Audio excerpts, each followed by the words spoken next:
Bonsoir à toutes et tous et bienvenue dans ce nouvel épisode d'un 2-3 BD chez les libraires. Alors vous pouvez nous retrouver sur tous les réseaux, sur la chaîne YouTube bien sûr de Trait pour Trait BD. Et ce soir, je vous propose qu'on aille faire un petit tour à Istres dans la librairie-galerie de Nicolas Sanchez pour aller découvrir ses 3 conseils de lecture. Et je suppose qu'il doit avoir aussi pas mal d'expositions en cours. Allez, on va rejoindre Nicolas, c'est parti. Salut Nicolas. Salut Christophe. Bon, dis donc, t'as des belles planches derrière. Eh oui, on sort de l'expo, du vernissage de l'expo de Béatrice Tillier sur le dernier tome, enfin, le troisième tome des complaintes Des langues qui perdues. sortent. Voilà, Copain de l'Âme perdue. Et aussi, conjointement, l'expo Turf sur un FD fou au tome 12. Très bien. Alors, Béatrice Tillier est venue au vernissage, mais pas Turf, hein, il va venir après, je crois, hein. Et oui, avec malheureusement l'actualité et les problèmes de grève de train, et ben, donc on n'a pas pris le risque, compte tenu du parcours que devait faire Turf, on n'a pas pris le risque pour certaines correspondances qui se retrouvent bloquées à un endroit. Oui. Donc du coup, on reporte sa venue. Donc là, a priori, on a défini, ce sera le vendredi 28 avril. Très bien. Voilà. Eh ben, écoute, voilà, j'invite mes téléspectatrices et téléspectateurs à venir rencontrer Turf et puis voir l'expo de Béatrice aussi. Bien. Avec grand plaisir. Alors, que nous as-tu choisi comme premier conseil de lecture? Eh ben, premier conseil de lecture, on est parti sur donc Corentin Tréguier de Hameau, que j'aime beaucoup aussi. J'avais beaucoup aimé L'Envolée sauvage de lui chez Grand Angle Hmm. et c'était Spécial Branche aussi chez Glénat. Et donc là, on a un bel ouvrage qui était mince, qui est sorti chez Nathan, donc assez inattendu. Ce qui est très intéressant, c'est que là, on a une vision un peu plus réaliste, à mon sens, de ce que pouvait être la colonisation et les intérêts, voilà, les intérêts de la France et, et la course à la conquête de territoire par les différents pays. Donc là, on a au travers du travail la ligne claire et comment est abordé le sujet. Je trouve que ça peut permettre aux enfants justement d'appréhender un peu mieux ce qu'était la colonisation à un peu différemment que ce on peut entendre et comprendre aujourd'hui au travers de ce qu'on entend de partout, quoi. Hmm. Donc là,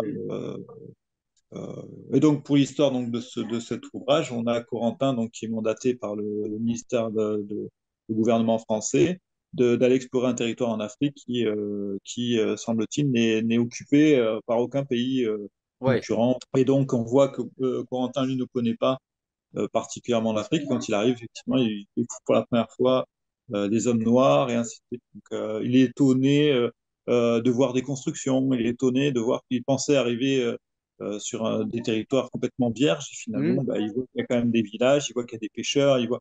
Donc il y a vraiment une prise de conscience aussi du héros. Puis bien évidemment, bah, il se passe des aventures. Et là, je ne spoilerai pas l'histoire, mais quand même un très bel ouvrage et surtout un très bon conseil de lecture pour les ados pour comprendre un peu mieux ce qu'est la colonisation.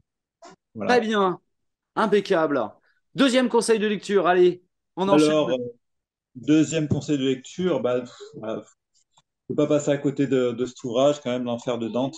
Hmm. Parce que là, vraiment, on a un dessin Bruzzi, assez incroyable, vraiment. Ne serait-ce que la couverture, elle est Ouais, vraiment qui est déjà. superbe. Hmm. Elle parle d'elle-même, c'est-à-dire que bon, bah là, on a une représentation. Forcément, il y a une prise de position hein, par rapport à Dante, Hmm. évidemment, parce que de l'imaginaire de Dante, eh ben, c'est la représentation de Dante de ce qui se faisait des enfers. Et ben, forcément, là, il y a une interprétation à leur façon aussi de Brizzi et Paul. Donc, du Hmm. coup, pardon, Paul et Gaëtan Brizzi. Voilà. Donc, du Hmm. coup, avec forcément leur vision à eux aussi, d'une certaine manière, de ce qu'est l'enfer, même s'ils suivent la chronologie de l'ouvrage de Dante. Et du coup, ben, Là, on savoure des illustrations et des pages absolument somptueuses Ouais. dans un ouvrage qui est chez Daniel Maguen. C'est pas par hasard, évidemment, hein, Mm. parce que en tant que galériste, et il sait reconnaître aussi le talent de- des artistes. Non, non, Et c'est donc, magnifique. voilà, Leur boulot sur on ce en prend, bouquin-là est vraiment on- superbe. voilà, on en prend plein la vue. Vraiment, c'est Mm. vraiment un bel ouvrage. Vraiment, des, ça fait, on a l'impression d'avoir des gravures anciennes. Donc, Ouais, des gravures ouais, ouais, tout à fait. Non, non, ça c'est c'est très très bon et effectivement très, personne très n'en beau. avait parlé encore. Donc voilà, t'es le premier à parler de l'enfer de Dante.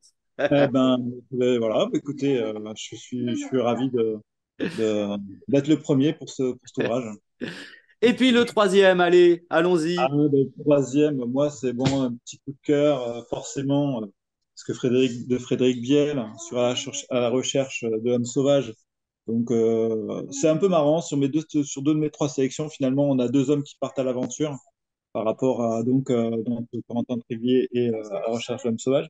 Et la recherche de l'homme sauvage, donc là, on a Augustin, donc notre héros, qui est hanté depuis son enfance par des rêves qu'il a pu faire sur un, un, un, un homme mystérieux, un homme sauvage.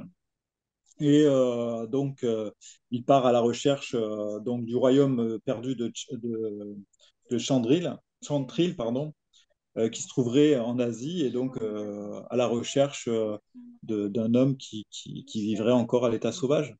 Donc là, on a encore un travail enfin, graphique, je trouve, saisissant de Frédéric.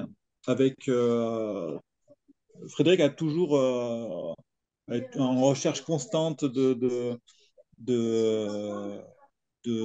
d'évolution graphique Évolution entre les graphique, ouais. albums. Là, il a directement aquarellé ses C'est crayonnés. Donc, on crayonné, a oui. Ah ouais. une ambiance un peu plus feutrée Hmm. que ce qu'on peut avoir sur d'autres planches, sur d'autres ouvrages Alors oui, alors précédents. justement, tiens, on peut faire la transition facile puisque tu as des originaux de Frédéric dans la galerie La et tu galerie, je peux recommande. peut-être nous en montrer un à l'écran puisque c'est aussi du travail en couleur directe, hein.